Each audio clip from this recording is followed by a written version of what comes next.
আসসালামু আলাইকুম। New life dream থেকে সবাইকে স্বাগতম। যে যেখান থেকে দেখছেন আশা করছি আল্লাহর অশেষ রহমতে সবাই ভালো আছেন। আলহামদুলিল্লাহ আমিও ভালো আছি।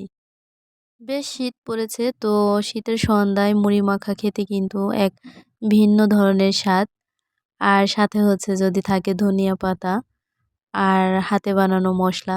আমি বেশ কিছুদিন আগে একটা মসলা বানিয়েছিলাম মুড়ির।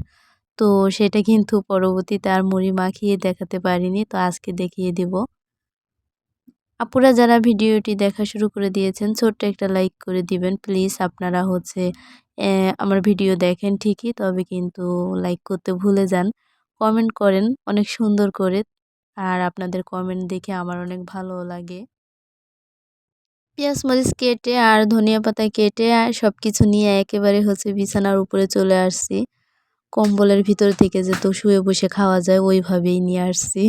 এই তো এখানে হচ্ছে আমার সেই বানানো মসলাটা আমি কিন্তু অর্ধেকটা প্রায় শেষ করে ফেলেছি। তার মধ্যেও কিন্তু আপনাদেরকে দেখাতে পারিনি।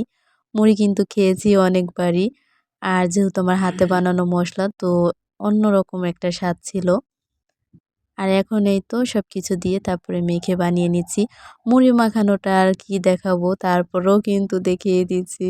মুড়ি মাখানোটা হচ্ছে যে যার উপরে ডিপেন্ড করে যে যেভাবে মাখায়।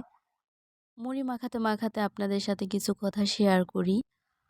আমাদের এইখানে হচ্ছে দেখা যায় কি বেশিরভাগ সময় কারেন্ট থাকে না। বেশিরভাগ সময় এই সমস্যাটা হয় গরমের দিনে। অতিরিক্ত কারেন্ট থাকে না। আর শীতের সময়ও হয়। এখন যে শীত তারপরেও দেখা যায় কারেন্ট থাকে না।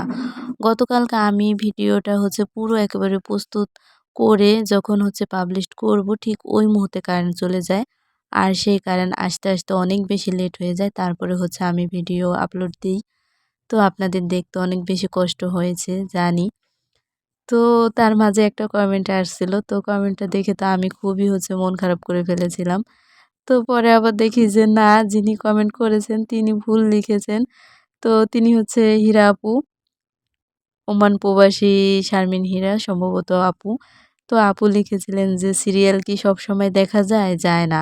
তা আমি ভেবেছি যে তিনি হয়তো আমার ভিডিওর কথা বলেছেন যে তোমার ভিডিও কি সবসময় দেখা যায়? এই টাইমে কেন দিয়েছো?